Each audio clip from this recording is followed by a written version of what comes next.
sobotu 9.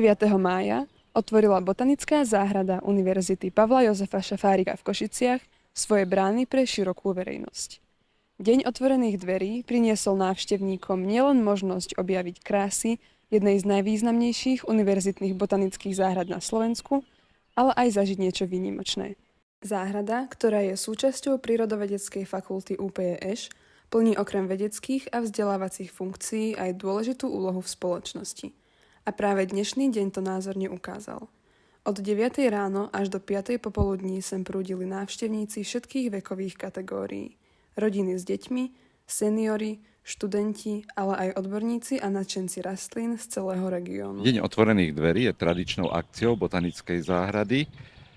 Každoročne sa na ňom zúčastňuje skutočne veľa ľudí. No je to samozrejme určite aj preto, že je vstup voľný bez poplatku, ale nájdú tu návštevníci okrem predaja rôznych kaktusov alebo kvetov, tak môžu si užiť botanickú záhradu v celej svojej kráse.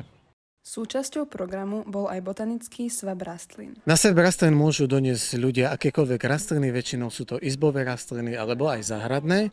Máme také nepísané pravidlo, že približne koľko ľudia si rastlín donesú, toľko sa im môžu odniesť. Bohatý sprievodný program ponúkal niečo pre každého. Správa mestskej zelene predstavila sezónne rastliny a členovia klubu kaktusárov a citrusárov ponúkali odborné poradenstvo každému, kto sa zaujíma o pestovanie. Osobitnou atrakciou bola tvorivá dielňa pod vedením Sone Tatrajovej. Akvarelom sa dá maľovať buď na mokro alebo na sucho, čiže ľudia vlastne teraz si skúšajú, ako to funguje. Dielňa bola otvorená pre všetkých bez rozdielu veku či umeleckých skúseností. Stačila chuť vyskúšať niečo nové. Návštevníkov sme sa opýtali, ako hodnotia tento deň otvorených dverí.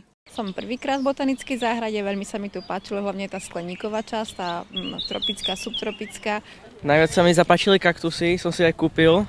Bolo krásne, sme robili aj fotky. Do botanickej záhrady chodívame často a keďže som videla, že znovu je tu nejaká akcia, je tu deň otvorených dverí, tak sme sa rozhodli, že prídeme. A je to tu fakt pekné, je tu veľa aktivít aj pre detičky, takže odporúčam, kto ešte neprišiel, nech príde aj na budúce. Deň otvorených dverí Botanickej záhrady UPEŠ ukázal, že záujem ľudí o prírodu a rastliny rozhodne neklesá. Podujatie tohto typu prepája akademické prostredie s každodenným životom ľudí a vytvára priestor, kde si každý nájde to svoje. Pre UniTV Viktória Fabriciová.